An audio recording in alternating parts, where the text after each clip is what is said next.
বিসমিল্লাহির রহমানির রহিম। যে যেখান থেকে ভিডিওটি দেখছেন এবং দেখবেন সকলকে জানাচ্ছি আসসালামু আলাইকুম রহমতুল্লাহ বারাকাতু। আজ খুবই হৃদয়জনক একটি ভিডিও করতেছি আপনাদের জন্য। আসলে বাংলাদেশের জন্য এই ভিডিওটি খুবই গুরুত্বপূর্ণ।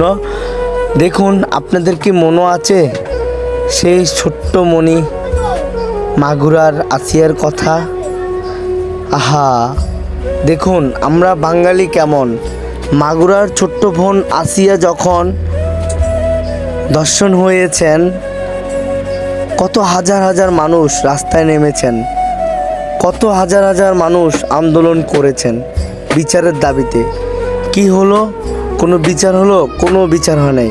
কারণ কি জানেন, আমরা বাঙালি নতুন যে কোনো টপিক আসলে আমরা ওইটা নিয়ে পড়ে থাকি।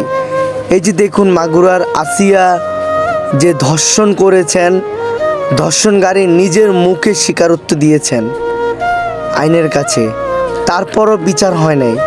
আমরা কয়েকদিন আন্দোলন, কয়েকদিন মিছিল মিটিং করলাম, তারপর আমাদের মাঝে যখন নতুন একটি টপিক আসলো, আমরা ওই ছোট্ট মামুনির কথা আমরা ভুলে যাই।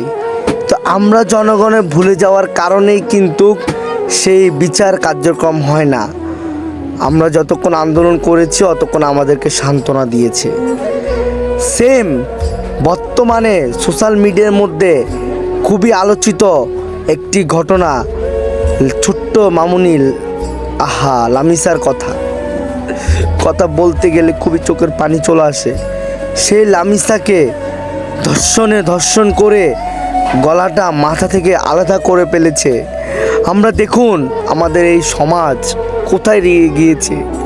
ছোট্ট ছোট্ট সোনামণিদেরকে টার্গেট করে ধর্ষণ করতেছে। আমরা সকলে মিলে আসুন একসাথে, আমরা নতুন টপিকদের যেগুলো আসবে ওগুলো মাথায় না নিয়ে আমরা এই লামিসার হত্যার বিচার চাই। আমরা যতক্ষণ না এই লামিসার হত্যার বিচার হবে, আমরা অতক্ষণ রাস্তায় থাকবো, আমরা আন্দোলন করব। আমাদের সামনে প্রকাশ্যে ধর্ষণের মৃত্যুদণ্ড চাই। আমরা দেখুন কাঁধে কাঁধ মিলিয়ে একসাথে যদি আমরা আন্দোলন করি লামিসার হত্যার বিচারের জন্য, একটি ধর্ষণকারীর যদি বিচার হয় তাহলে হাজারো ধর্ষণ সাবধান হয়ে যাবে, আর ছোট্ট সোনামণিদেরকে প্রাণ দিতে হবে না। আপনারা দেখুন এই 4-5 দিনের মধ্যে মিনিমাম 5 থেকে 6 জন শিশু বাচ্চা ধর্ষণ হয়েছে। আপনার সন্তান আছে, আপনার মেয়ে আছে, আমারও সন্তান আছে, আমারও মেয়ে আছে। আসুন আমরা কাঁধে কাঁধ মিলিয়ে একসাথে আমরা ধর্ষণের বিরুদ্ধে স্লোগান তুলি। আসুন আমরা যতক্ষণ ধর্ষণের বিচার না হবে আমরা ততক্ষণ রাস্তায় থাকব। যে যেখান থেকে ভিডিওটি দেখছেন এবং দেখবেন, সকলের কাছে বিশেষ অনুরোধ, আমরা ধর্ষণকারী যেখানে পাবো সেখানে আমরা মেরে ফেলবো। কারণ এই বাংলাদেশে ধর্ষণের কোনো বিচার নাই। আমরা দেখেছি অতীতে, এখনও বর্তমানে দেখতেছি। তাই আমরা আসুন একসাথে কাঁধে কাঁধ মিলে। যে যেখান থেকে দেখছেন সকলকে অসংখ্য অসংখ্য ধন্যবাদ জানিয়ে বিদায় নিচ্ছি। আসসালামু আলাইকুম রহমতুল্লাহ বারাকাতুহু।